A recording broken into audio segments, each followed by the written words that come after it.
তালজাঙ্গা জমিদার বাড়ি, ধলার তাপস পালের বাড়ি, কালের সাক্ষী সেকান্দর শাহ মাজার সহ যে এলাকায় রয়েছে নয়নাভিরাম পদ্মবিল। হ্যাঁ, এই এলাকার নাম তাড়াইল উপজেলা।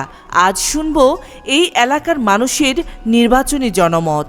আমি চাই দুর্নীতিমুক্ত শিক্ষা এবং সুশিক্ষিত এবং জ্ঞানী গুণী, যার মাধ্যমে দেশটা সঠিক সুন্দরভাবে চলে, দেশের ভবিষ্যৎ ভালো হয়, দেশে দুর্নীতি কমে, দেশে মানুষ যাতে শিক্ষার মান বাড়ে, খাদ্য বস্ত্র বাসস্থান এগুলোর মান বাড়ে এবং মানুষ যাতে নির্ভয়ে স্বাধীনভাবে আমরা চলতে পারি, যাতে কোনো সন্ত্রাস দুর্নীতি এবং এই হত্যাকারীদের কোনো ভয় আতঙ্ক না থাকে দেশে।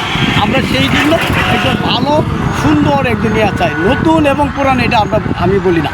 কারণ বলি না যে একজন মানুষ তো জনমত কার কি জ্ঞান করে মা, এটা তো যে যত জ্ঞানী সেই জানে, ঠিক না? আমরা চাই একজন ভালো সুন্দর প্রতিনিধি আসুক, এই দেশের মান সম্মান সব, এবং এই দেশ যাতে আরও ডেভেলপ হয়, আরও উন্নত হয়, এই প্রত্যাশাই আমার। না এটা আমাদের অধিকার। আমরা 1971-এ যখন দেশ স্বাধীন করছি, স্বাধীন করার পরে আমরা এই দেশে গণতন্ত্র আসছে এবং এই গণতন্ত্রের মাধ্যমে আমাদের ভোট দেওয়া অধিকার, এটা নাগরিক না।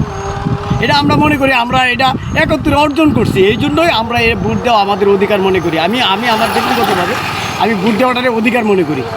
সুন্দর পরিবেশ সব প্রশাসন যাতে এই ভোটারদের সহযোগিতা করে, ভোটাররা যাতে সুন্দরভাবে স্বতঃস্ফূর্তভাবে যাতে নির্বাচন কেন্দ্রে যায় সুন্দরভাবে ভোট দিতে পারে, যার পছন্দে যা আমার ভোট আমি দেবো, যাকে খুশি তাকে দেবো, সেইভাবে যদি আমরা ভোট দিতে পারি, তাই আমি মনে করি যে এই দেশ আবার নতুনভাবে জাগলো।